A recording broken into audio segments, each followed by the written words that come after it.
an expert on the micro level than the macro level. On the micro level, I worked in a pharmaceutical company that basically lost half their market cap in a day because, and then afterwards people were interviewed, do you think there was a problem? They pretty much said yes, but we just assumed the company was right. Here, kind of what happened on the macro level, there had to have been a lot of people understanding that something a little strange was going on. What kept this message from going up? Well, Volkswagen obviously has its own history and tradition and is known as a brand. And there's some great writings have been done on the culture that prevailed in the old days. And that culture was being faster and bigger than anybody else. Classic industrial era mindsets, scale and scope as the only driving force, top-down management, more or less command and control. Every manager was trying to please the boss. Bad news was kept under the carpet. So anything you associate with the old industrial era, you would find in the old Volkswagen. And that's why the crisis then permeated so much and hit the raw nerve of the organization, because the organization all of a sudden realized that this way of doing business is not the future anymore. So that's why the shock was so deep. Besides, $30 billion in fines wasn't small either. Now tell me, my name brother Martin, he talked about imagination.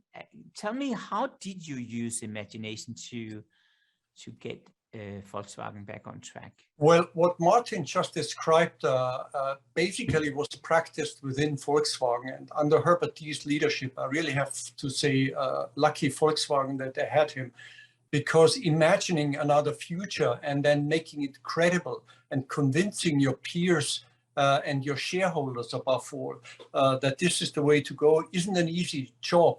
And I think one additional element besides stretching your mind and imagining what is possible, the trigger obviously being the crisis, then you have to also paint a picture of the future that people like to believe in. Yeah? So you have to develop a narrative, a story of transformation, and you have to show a new North Star that your people are willing to follow. And that's then the hard lifting job.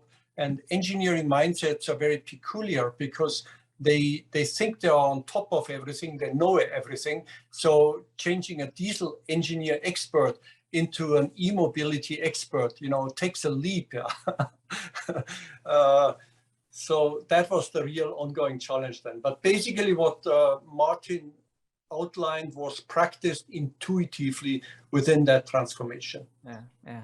It's amazing. So do you know what? I actually do think, I'll just ask my producer if we can do this, but I think we have a recording with the CEO of Volkswagen, which is a pretty remarkable person. As you said, he was voted the #1 CEO by multiple magazines over almost a decade.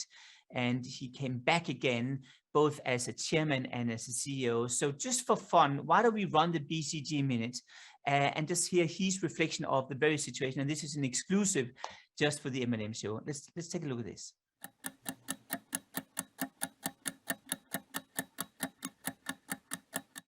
I'm Herbert and I'm working in the automotive industry all my professional life. So I'm a seasoned CEO.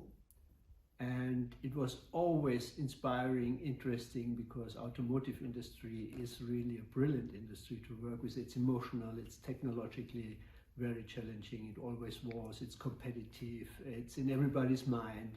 So I love it.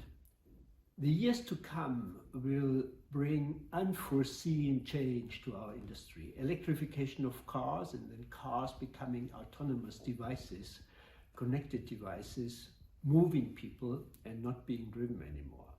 A change which is very difficult to manage because it involves all activities in automotive, from development, design, manufacturing into sales.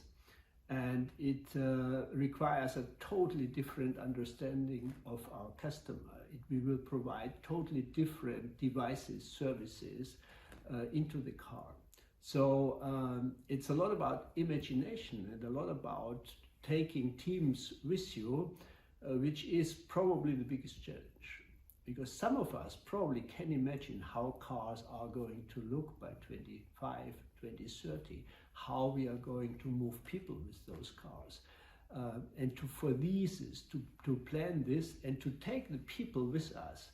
In our case, it's 650,000 people working in the Volkswagen Group, is probably the biggest challenge. So to explain this world, which is an imaginary world, by 2030, this is a big challenge. And I spent a lot of time in trying to explain people how this industry will work and how our products will be perceived by the time. I might be wrong in one or the other aspects, but generally it can be done. So we brought people into a position where they could understand why electric cars are going to work and will be dominant by 2030.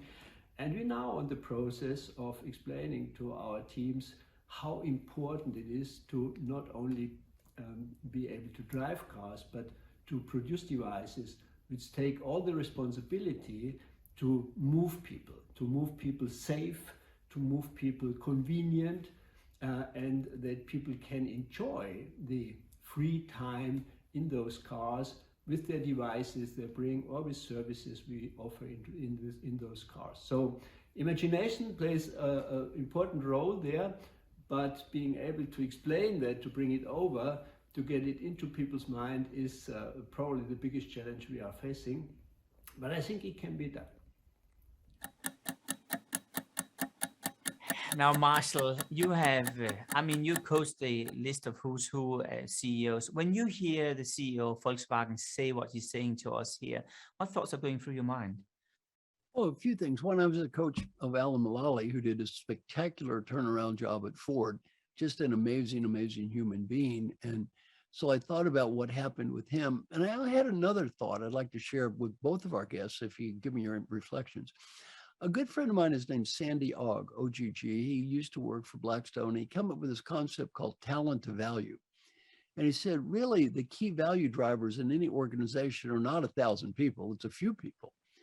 And I can imagine the key value drivers in the new world are going to be quite different than the key value drivers now. And I know I'm going to hold you to the answer, but I'm going to ask each of our guests, in the new world of this autonomous vehicle, who are going to be the key value drivers? Either one of you can go. George?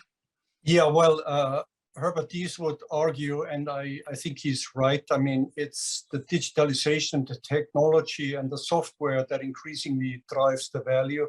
And the shift is already obvious in many regards. The race is on for autonomous driving, and that's what the real next race is about. Yeah.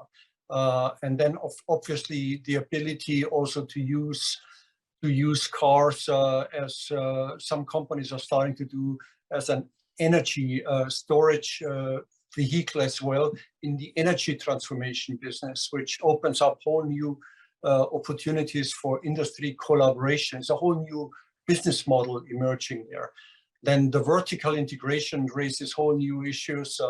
The battery cells, the technology behind battery cells, key element for energy, the race is on there as well. So it brings together a whole new spectrum of technologies that haven't found yet quite their dominant way in the real world, but you can already see and sense their potential. So you have to be on the front end of all of those, and you have to carry your people along with enthusiasm.